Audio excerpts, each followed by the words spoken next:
అనపర్తి నియోజకవర్గానికి సంబంధించి డాక్టర్ సూనాన్ రెడ్డి ఆయనకి అంత మెజారిటీ రావడానికి గల కారణం ఏంటి అసలు? ఆయన 10 రూపాయల డాక్టర్ అనే ముసుగులో వందల కోట్ల రూపాయలు నకిలీ మందులపైన సంపాదించి 2019కి సంబంధించి ఇప్పటివరకు ఒక్క అభివృద్ధి కూడా జరగలేదు. హ్యాండ్ పైప్ ఓపెన్ చేస్తాడు, ఆయన కరెంటు పోల్కి ఓపెన్ చేస్తాడు, వాటికి శిలాఫలకాలు వేసుకుంటారు, ఆర్సీలు పెట్టుకుంటారు. చంద్రబాబు నాయుడు జనసేనతో పొత్తు దాంట్లోన ఫస్ట్ లిస్ట్లోనే మీ పేరు ఆయన ప్రకటించారు. ఎలాంటి రెస్పాన్స్ ఉంది, ఏమనిపిస్తుంది మీకు? ప్రతి ఇంటిలోని మహిళలు, పిల్లలు తెలుగుదేశం రావాలి అని మాట్లాడుతూ ఉన్నారు, భయం వీడి మాట్లాడుతూ ఉన్నారు.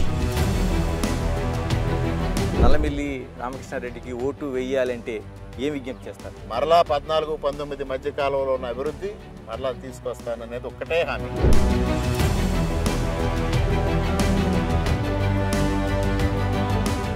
నల్లమిల్లి అంటేనే అనపర్తి నియోజకవర్గానికి కంచుకోట. అలాంటి కంచుకోట 2019లో బద్దలైంది. 2014 తర్వాత ఆ పరిస్థితులు ఎందుకు వచ్చాయి? ఇప్పుడు మళ్ళీ తెలుగుదేశం పార్టీ 2019 తర్వాత సీఎం నల్లమిల్లి రామకృష్ణారెడ్డికి సీట్ ఇచ్చింది. రామకృష్ణారెడ్డి గారు నమస్తే. నమస్కారం. నాన్నగారు దాదాపు 4 సార్లు ఎమ్మెల్యేకి ప్రాంతాన్ని అంతా అభివృద్ధి చేశారు. తెలుగుదేశం ఒక పెద్ద కంచుకోటగా తీర్చిదిద్దారు. 2014లో మీరు ఎమ్మెల్యేకి చేశారు. ఎందుకు 2019లో అలా బ్రేక్ అవ్వాల్సిన కారణం ఏమొచ్చింది? 2019లో 3 కారణాలండి. ఒకటి సామాజిక సమీకరణాలు. జగన్మోహన్ రెడ్డి కులాన్ని రెచ్చగొట్టి, రెడ్డి సామాజిక వర్గాన్ని రెచ్చగొట్టి, తెలుగుదేశం పార్టీ రెడ్లకు వ్యతిరేకం అనే ఒక నినాదం తీసుకొచ్చి దారుణంగా ప్రజలను వంచడం జరిగింది. రెండవది ఒక్క ఛాన్స్ పేరుతో ప్రజలను మభ్యపెట్టిన సంగతి మీ అందరికీ తెలుసు. మూడవది ధన ప్రభావం, విపరీతమైన ధన ప్రభావంతో ఆ రోజు పరిస్థితులు రావడం జరిగింది. ఇలాగా అంటే మనం 2019లో నిజంగా జగన్మోహన్ రెడ్డి హవా ఉంది, చాలా చేశారనొచ్చు. అనపర్తి నియోజకవర్గానికి సంబంధించి సత్తి డాక్టర్ సూనాన్ రెడ్డి ఆయనకి అంత మెజారిటీ రావడానికి గల కారణం ఏంటి అసలు? ధన ప్రభావం, విపరీతమైన ధన ప్రభావం. దాదాపు 50 కోట్ల రూపాయలు ఖర్చు పెట్టి ఆ రోజు ఆ మెజారిటీ సాధించడం జరిగింది. ఆయన 10 రూపాయల డాక్టర్ అనే ముసుగులో వందల కోట్ల రూపాయలు నకిలీ మందులపైన సంపాదించి ఆ ధనాన్నంతటిని ఎన్నికల్లో ఖర్చు పెట్టి ఎన్నికల్లో గెలవడం అనేది సాధ్యపడింది. అంటే అంతకుమించి ఈ 2019లో అభివృద్ధి ఏమైనా కనిపిస్తుందా మీకు? అసలు అభివృద్ధి శూన్యం సార్, అభివృద్ధి శూన్యం. అభివృద్ధి అంటే అనపర్తి నియోజకవర్గంలో ఆర్చీలు, శిలాఫలకాలు, ఫ్లెక్సీలు తప్పించి అంతకు మించి అభివృద్ధి అనేది లేదు.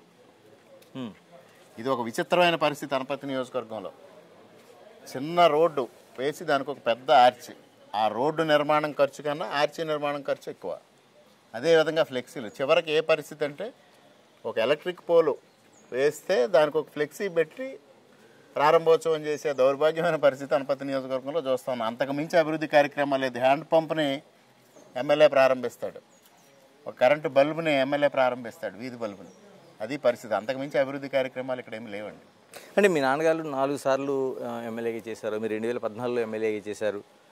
ఇప్పుడు ఈ 19 పక్కన పెడితే ఎక్కడ చూసినా రోడ్లు అనేవి లేవు, డ్రైనేజీ వ్యవస్థ సరిగ్గా లేదు, గతుకుల రోడ్లు ప్రయాణం చేయాలంటే భయపడే పరిస్థితి కనిపిస్తుంది. 2014 వరకు మా తండ్రి గారు అంతకుముందు 4 సార్లు ఎప్పుడైతే శాసనసభ్యులు చేశారో మౌలిక వసతులు సదుపాయానికి ఆయన చాలా తీవ్రంగా కృషి చేశారు. అప్పటికి దారుణంగా ఉన్న రోడ్లని తీర్చిదిద్దడమే కాకుండా బ్రిడ్జెస్ నిర్మాణం, ఆయన చాలా ఎక్కువ బ్రిడ్జెస్ నిర్మాణం చేయించారు రోడ్డు కనెక్టివిటీ కోసం. ఈ నియోజకవర్గంలో ఎక్కడైనా బ్రిడ్జిల నిర్మాణం జరిగిందంటే ఆయన టైంలోనే. ఆ తర్వాత కాలనీల ఏర్పాటు, హై స్కూల్స్ ఏర్పాటు, కాలేజీల ఏర్పాటు, హాస్పిటల్స్ ఏర్పాటు, ఇవన్నీ మౌలిక వసతులకు సదుపాయాలకు కల్పించారు. ఆ రోజుల్లో జన్మభూమి కాన్సెప్ట్ లేదు. 98లో జన్మభూమి కాన్సెప్ట్ వచ్చింది. ప్రజల కంట్రిబ్యూషన్తో అభివృద్ధి కార్యక్రమాలు చేసే కాన్సెప్ట్ని 96లోనే ఆయన ప్రవేశపెట్టారు. ఈ నియోజకవర్గంలో బలభద్రాపురం అనే విలేజ్లో 50% ప్రజల విరాళంతో, ప్రభుత్వ నిధులతో ఆ రోజు సిమెంట్ రోడ్లు కార్యక్రమాన్ని మొట్టమొదటిగా మూలారెడ్డి గారు చేశారు. ఆ తర్వాత 2009 వరకు 9లో ఓడిపోయారు, ఆయన 4లో ఓడిపోయారు. 2004 నుంచి 2014 వరకు పెద్దగా అభివృద్ధి జరిగింది లేదు. 2014 నుంచి 2019 వరకు దాదాపు నేను 800 కోట్ల రూపాయలు ఖర్చు పెట్టి నియోజకవర్గంలో 800 కోట్ల రూపాయలు ఖర్చు పెట్టి అభివృద్ధి కార్యక్రమాలు చేశాం. ముఖ్యంగా హాస్పిటల్స్ అభివృద్ధి. రోడ్ల అభివృద్ధి, గ్రామాల్లో సిమెంట్ రోడ్లు, డ్రైన్స్ విపరీతంగా చేశాం. కొన్ని రోడ్లు అధ్వాన పరిస్థితుల్లో ఉన్నాయి, దాన్ని బాగు చేయడం జరిగింది. ఉదాహరణకి గొల్లల మావిడాళ్ళలో ఉన్న ఒక రోడ్డు 14 కోట్ల రూపాయలు ఖర్చు పెట్టి సీసీ రోడ్ నిర్మాణం చేశాం. మెయిన్ రోడ్డు చివరిలో ఒక 50 లక్షలు, ఒక 150 మీటర్లు మిగిలిపోయింది. ఆ 50 లక్షలు అదనంగా ఇచ్చాం, టెండర్ పిలిచాం, కాంట్రాక్టర్ ఏజెన్సీ ఫిక్స్ అయింది, అగ్రిమెంట్ రాశాడు, ప్రభుత్వం మారింది, దాన్ని క్యాన్సిల్ చేశారు. ఇవాళ వరకు ఆ 50 లక్షల రూపాయలు ఖర్చు పెట్టలేని పరిస్థితి. ఇంకా ఒక్క ఉదాహరణ చాలు, ఈ నియోజకవర్గంలో 19 నుంచి 24 వరకు ఏమి అభివృద్ధి జరిగిందో. ఆ రోజు మరలా 100 కోట్ల రూపాయలు 2018లో 100 కోట్ల రూపాయలు మంజూరైన పనులు సూర్యనారాయణ రెడ్డి గారు రామకృష్ణారెడ్డి ముద్ర ఉండకూడదు అని క్యాన్సిల్ చేయించడం జరిగింది. ఆ క్యాన్సిల్ చేసిన నిధుల్లో 1 కోటి రూపాయలు కూడా ఆయన నిధులు మంజూరు చేయలేకపోయారు మరలా తిరిగి. అంటే 2019కి సంబంధించి ఇప్పటి వరకు ఒక్క అభివృద్ధి కూడా జరగలేదా? గ్రామ పంచాయతీ నిధులు 14th ఫైనాన్స్ 15th ఫైనాన్స్తో ఏవైతే రోడ్లు వేశారో అవి తప్పించి ప్రభుత్వం నుంచి వచ్చే నిధులతో ఎక్కడ అభివృద్ధి కార్యక్రమాలు జరగల. ఇక్కడ మరి కొన్ని చోట్ల ఏమో రోడ్లకి ఓపెనింగ్ అవే ఆ రోడ్లే 14th ఫైనాన్స్ 15th ఫైనాన్స్ చేసినవి ఎమ్మెల్యే ఓపెన్ చేస్తున్నాడు. నేను చెప్పాను కదా, హ్యాండ్ పైప్కి ఓపెన్ చేస్తాడు ఆయన, కరెంటు పోల్కి ఓపెన్ చేస్తాడు, వాటికి శిలాఫలకాలు వేసుకుంటారు, ఆర్సీలు పెట్టుకుంటారు. ఒకే ఒక్క రోడ్డు ఈ నియోజకవర్గంలో జరిగింది, అది మేము శాంక్షన్ చేయించిన రోడ్డు. 2018లో పంచాయతీరాజ్ డిపార్ట్మెంట్ నాబార్డు నిధులతో 3 కోట్ల రూపాయలు శాంక్షన్ చేయించాం. ఈ 100 కోట్లు క్యాన్సిల్ చేయించినప్పుడు అది క్యాన్సిల్ చేయించడానికి వీలు లేదు, నాబార్డు నిధులు కాదు, కేంద్ర ప్రభుత్వం అదొక్కటి చేశారు. తర్వాత పిఎంజిఎస్వై నుంచి ఒక రోడ్డు చేశారు తప్పించి ఒక్క రోడ్డు కూడా ప్రభుత్వ నిధులతో ఇక్కడ కార్యక్రమం జరగల.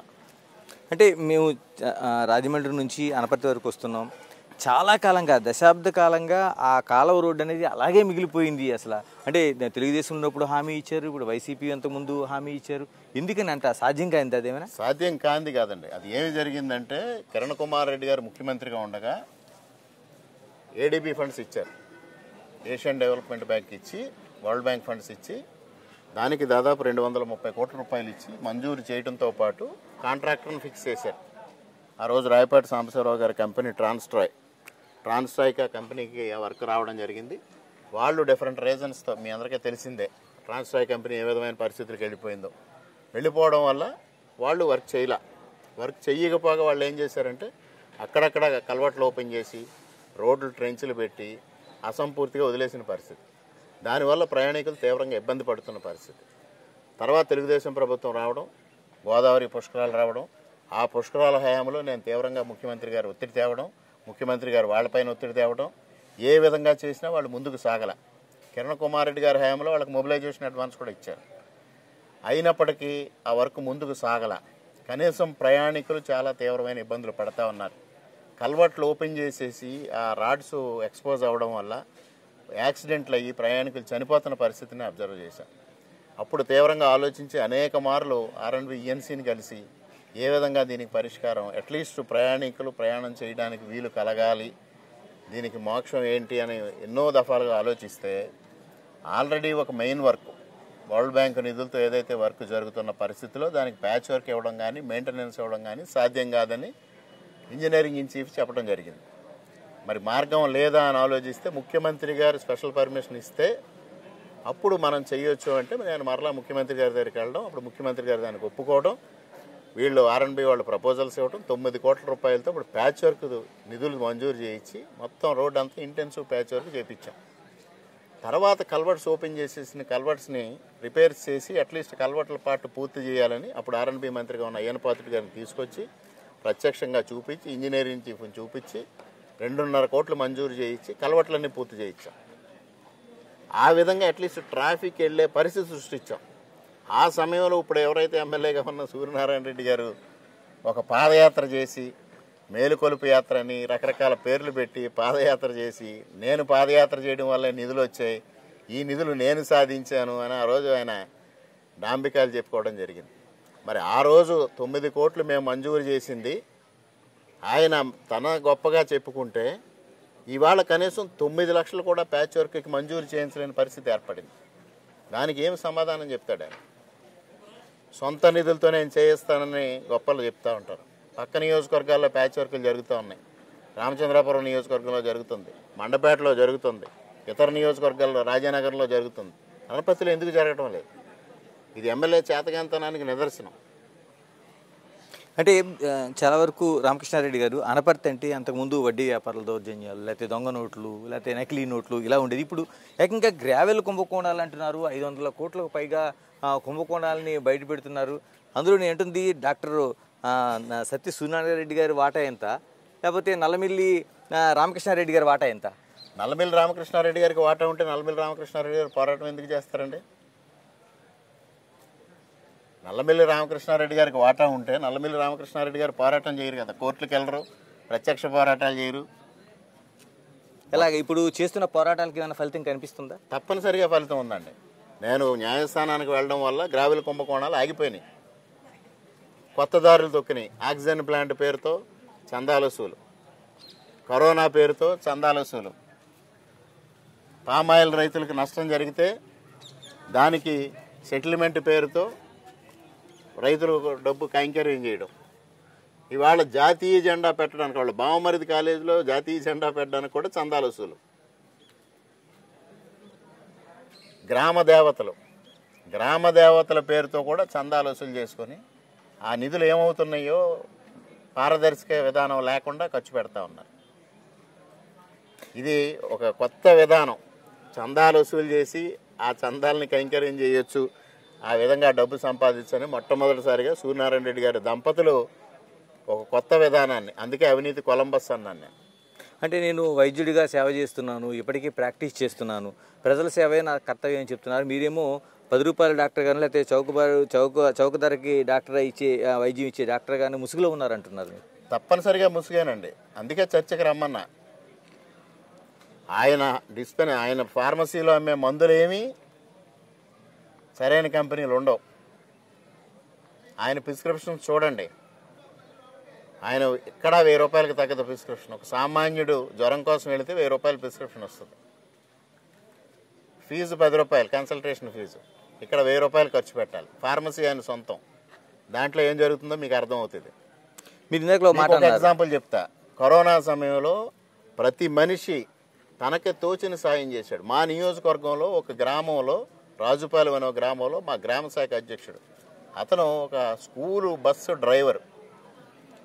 అతను తన సంపాదనలో కొంత కరోనా సమయంలో కూరగాయలు అవి ఇవి పంచిపెట్టాడు గ్రామంలో. ఆ స్థాయిలో ఉన్న వ్యక్తి. ఈయన 235 రూపాయలు విలువ చేసే కరోనా కిట్ని 1300 రూపాయలకి అమ్మాడు బిల్లు లేకుండా. దానిలో స్టెరాయిడ్స్ ఉన్నాయి.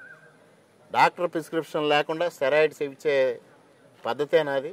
ఒక వైద్యుడు, పోస్ట్ గ్రాడ్యుయేట్, ఒక 30 సంవత్సరాలుగా వైద్యం చేస్తున్న వ్యక్తి స్టెరాయిడ్స్ వితౌట్ ప్రిస్క్రిప్షన్ ఇవ్వడం అనేది సమంజసం అని నేను ప్రశ్నిస్తా ఉన్నా. దానికి ఇవాళ వరకు సమాధానం చెప్పలే 3 సంవత్సరాల నుంచి.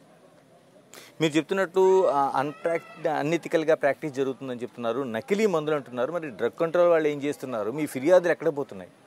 ఫిర్యాదులు ఈరోజు ప్రభుత్వం ఎలా ఉందో మీకు తెలుసు. ప్రభుత్వం ఇవాళ ఏ పరిస్థితుల్లో ఉందో తెలుసు. ప్రభుత్వం ఎన్ని ఫిర్యాదులు చేసినా, నేను మైనింగ్ డిపార్ట్మెంట్లో ఎన్నో చేశాను, రెవెన్యూకి ఎన్నో ఇచ్చాను. కానీ ఈరోజు జరుగుతున్నది ఏంటి? చివరికి సాక్షాత్తు హైకోర్టు ఇన్వాల్వ్ అయితే తప్పించి ఇక్కడ విజిలెన్స్ ఎంక్వైరీ జరగల. గ్రావెల్ కుంభకోణాలపైన విజిలెన్స్ ఎంక్వైరీ హైకోర్టు ఆర్డర్ చేసిన తర్వాత కూడా అక్కడ కూడా విజిలెన్స్ ఎంక్వైరీ తప్పు జరిగింది. లోకల్ విజిలెన్స్ ఎస్పీ జరిగిన తప్పుని తక్కువగా చూపించాడు. మరలా నేను హైకోర్టులో మరలా సెకండ్ ఆర్గ్యుమెంట్లో నేను సాటిస్ఫైడ్ కాదు అని చెప్తే అప్పుడు హైకోర్టు ఏంది, in the presence of petitioner enquiry చేయండి, లోకల్ ఆఫీసర్స్ వద్దు, బయట నుంచి రండి అంటే అప్పుడు విజయవాడ నుంచి విజిలెన్స్ ఎస్పీ, శ్రీకాకుళం నుంచి విజిలెన్స్ ఎస్పీ వచ్చి చేస్తే, ముందు ఇక్కడ రాజమండ్రి ఎస్పీ చేసింది 1,22,00,000 ఫైన్ వేస్తే వాళ్ళు వచ్చి 10 కోట్లు చేశారు దాన్ని. అక్కడ అర్థమవుతూ ఉంది కదా ప్రభుత్వం ఏ విధంగా పనిచేస్తూ ఉందో. సాక్షాత్తు హైకోర్టు సీరియస్గా రియాక్ట్ అయితే తప్పించి ఇక్కడ మార్గం లేని పరిస్థితి.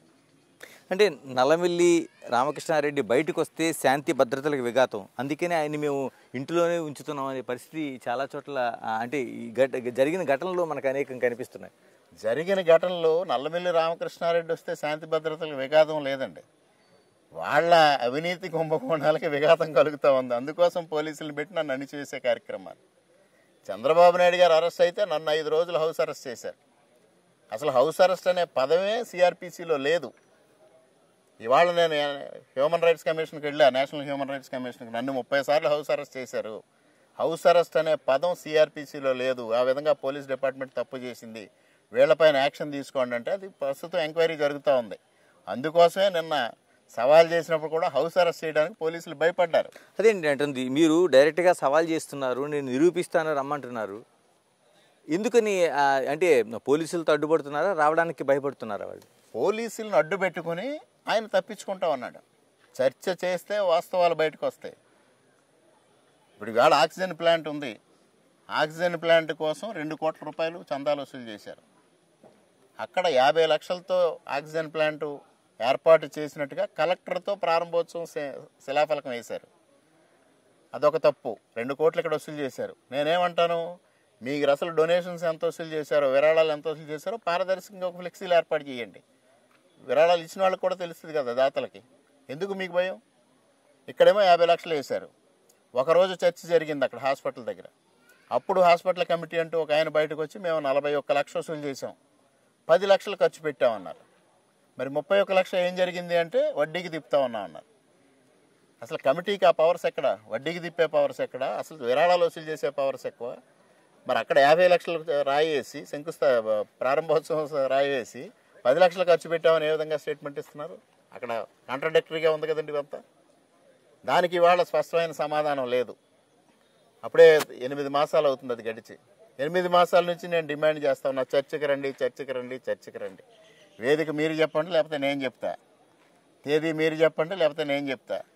మీకు ఇవేమి ఇష్టం లేకపోతే నేరుగా మీ ఇంటికి వచ్చి చర్చిస్తా, అన్ని ఆధారాలు చూపిస్తా, సమాధానం చెప్పండి అని. చెప్పరు. కరోనా సమయంలో ముఖ్యమంత్రి సహాయ నిధి అని 2.5 కోట్ల వరకు వసూలు చేశారు. ముఖ్యమంత్రి గారికేమో 69 లక్షలు వెళ్ళింది. మిగిలిన డబ్బు ఏమైంది? గ్రామాల్లో బలవంతపు వసూళ్లు చేశారు. గ్రామాల్లో ఫ్లెక్సీలు వేయండి లేదా పాంప్లెట్లు పంచండి, ఇవి చందాలు వచ్చినవని. అంటే ఎందుకు భయపడుతున్నారు? ఇవన్నీ స్పష్టంగా అర్థమవుతూ ఉన్నాయి కదా సార్. ఇలాగ చంద్రబాబు నాయుడు జనసేనతో పొత్తు దాంట్లోన ఫస్ట్ లిస్టులోనే మీ పేరు ఆయన ప్రకటించారు. ఇక్కడ నుంచి మీరు జనాల మధ్య తిరుగుతున్నారు, ఎలాంటి రెస్పాన్స్ ఉంది, ఏమనిపిస్తుంది మీకు? అద్భుతమైన రెస్పాన్స్ సార్, చాలా అత్యద్భుతం. ఇవాళ మేము కుతుకులూరు గ్రామం, ఈ పక్క గ్రామంలో ఇంటింటి ప్రచారం నిర్వహించాం. అది రెడ్డి సామాజిక వర్గం అత్యధికంగా ఉన్న గ్రామం. మొన్న 2019లో ఆ గ్రామంలో 3600 మెజారిటీ వైఎస్ఆర్సీపీకి వచ్చింది. ఇవాళ ఆ గ్రామంలో వెళితే ప్రతి ఇంటిలోని మహిళలు, పిల్లలు, వృద్ధులు బయటకు వచ్చి మేము రాకముందే బయట నిలబడి స్వాగతం పలుకుతూ తెలుగుదేశానికే ఓటేస్తాం, ఈసారి తెలుగుదేశం రావాలి అని మాట్లాడుతూ ఉన్నారు. భయం వీడి మాట్లాడుతూ ఉన్నారు. ఆ ఒక్క గ్రామం చాలు ఉదాహరణ. ఇవాళ నియోజకవర్గం ఏ విధంగా ఉందన్నారు. ఇలాగ ఇప్పుడు మీరు అన్ని చోట్ల ప్రచారం సాగిస్తున్నారు. మీరు ఈ ఎన్నికల్లో విజయం సాధిస్తే ఏం ప్రజలకు హామీ ఇస్తున్నారు? ఏం ప్రధాన సమస్యలు మీరు పరిష్కరించగలుగుతారు? ప్రజలకి ఒకటే హామీ సార్, కుంటుబడిపోయిన అభివృద్ధిని మరలా పట్టాలెక్కిస్తాను. ఇవాళ అభివృద్ధి పూర్తిగా నిర్వీర్యం అయిపోయింది. అనపర్తి నియోజకవర్గంలో ఒక్క రోడ్డు చేయలా, ఒక్క బిల్డింగ్ కనుక, ఒక హాస్పిటల్ నిర్మాణం చేయలా. ఆ రోజు ఏమైతే మేము నిధులు ఇచ్చామో అవి తప్పించి ఇవాళ వరకు ప్రభుత్వం నుంచి ₹1 గ్రాంట్ తెచ్చి తీసుకురాలా. అటువంటి పరిస్థితిని వదిలి రోడ్లను సంపూర్ణంగా బాగు చేస్తాం, మిగిలిన అభివృద్ధి కార్యక్రమాలు నెరవేరుస్తాం, ప్రజల ఆకాంక్షలు తీరుస్తాం. అట్ ది సేమ్ టైం ఏదైతే ఇవాళ సూపర్ 6 కార్యక్రమం కింద సంక్షేమ కార్యక్రమాలు చంద్రబాబు నాయుడు గారు ప్రకటించారో, మరలా రేపు చంద్రబాబు నాయుడు గారు, పవన్ కళ్యాణ్ గారు కలిసి ప్రకటించబోతా ఉన్నారు. ఆ సంక్షేమ కార్యక్రమాలన్నీ సమర్థవంతంగా అమలు చేసి ప్రజలకు అటు సంక్షేమం, ఇటు అభివృద్ధి రెండూ అందిస్తాం. ఇలాగ అనేక చోట్ల మీకు పవన్ కళ్యాణ్తో పొత్తు కుదిరిన తర్వాత చాలా చోట్ల మీకు అసంతృప్తులు వ్యక్తమవుతున్నాయి, నిరసనలు చేస్తున్నారు, సీట్లపైన వివాదాలు జరుగుతున్నాయి. మీ నియోజకవర్గానికి సంబంధించి ఎలా ఉంది అసలు? చాలా అద్భుతం సార్. మా నియోజకవర్గంలో ముఖ్యంగా మా నియోజకవర్గం ఇన్ఛార్జ్, జనసేన ఇన్ఛార్జ్ ఎవరైతే ఉన్నారో మర్రెడ్డి శ్రీనివాసరావు గారు ఒక విశాలమైన హృదయం కలిగిన వ్యక్తి, ఒక ప్యూర్ జెంటిల్మెన్. ఏ విధమైన విభేదాలు లేవు, ఇద్దరం ఐకమత్యంగా పనిచేస్తాను. ఇవాళ నేను ఇక్కడ వరకు ఇంటింటి ప్రచారం చేశాం. ఇప్పుడు మరలా ఆయన నేను కలిసి కొన్ని గ్రామాల్లో జనసేన తెలుగుదేశం సమన్వయ సమావేశాలు ఏర్పాటు చేసుకుని 2-3 గ్రామాల్లో ప్రతిరోజు సాయంత్రం పూట కార్యకర్తలతో కలిసి మేము చర్చించుకొని ఎన్నికల ప్రణాళికలు రూపొందించుకుంటా ఉన్నాం. ప్రతిరోజు చక్కగా సాగుతున్నాయి మా కార్యక్రమాలు. అంటే సమన్వయం బాగుంది మీకు? చాలా అద్భుతం. కొంతమంది మాట్లాడారు అసలు 175 నియోజకవర్గాల్లో అనపర్తిలో ఉన్నంత సమన్వయం ఇంకొక చోట లేదేమో అని కూడా చాలామంది మాట్లాడారు. అలాగా ప్రజలకి ఒక్క మాటలో అంటే నల్లమిల్లి రామకృష్ణారెడ్డికి ఓటు వేయాలంటే ఏం విజ్ఞప్తి చేస్తారు? అభివృద్ధి ఒకటే నేను చేసే విజ్ఞప్తి ఒకటే. కుంటుబడిపోయిన అభివృద్ధిని మరలా నేను పట్టాలెక్కిస్తా, రోడ్లు బాగు చేస్తా. నీకు ఇందాక చెప్పింది, నేను 2014 నుంచి 2019 వరకు నేనేం అభివృద్ధి చేశానో చూశారు. అంతకుముందు మా తండ్రి గారి హయాంలో అభివృద్ధి ఏం జరిగిందో చూశారు. 2019 నుంచి 2024 వరకు అభివృద్ధి ఏం జరిగిందో చూశారు. మరలా 14-19 మధ్యకాలంలో ఉన్న అభివృద్ధి మరలా తీసుకొస్తాననేది ఒక్కటే హామీ. Thank you very much Ramakrishna Reddy గారు. Thank you. All the best. Thank you అండి. ఇది మనకు అనపర్తిలో నల్లమిల్లి రామకృష్ణారెడ్డి టీడీపీ అభ్యర్థిగా నాకు ఓటు వేసి గెలిపించండి, అభివృద్ధి ఎలాగుందో చూపిస్తానంటున్నారు. మరోవైపు 2019లో జరిగిన అవినీతిని బట్టబయలు చేయడానికి తాను సిద్ధంగా ఉన్నాను, బహిరంగంగా సవాళ్లు చేస్తున్నాను, దానికి పోలీసులతోనో మిగతా అంశాలతోనో ముడిపెట్టి శాంతి భద్రతల సమస్యగా సృష్టించి తను అడ్డుకుంటున్నారు తప్పించి నిజాయితీ ఉంటే నిజాయితీ నిరూపించుకోవాలని బహిరంగ సవాల్ చేస్తున్నారు. ఇది అనపర్తికి సంబంధించిన నియోజకవర్గం ఉంది. మరో నియోజకవర్గంతో మళ్ళీ కలుద్దాం. Signing off. This is Ganesh.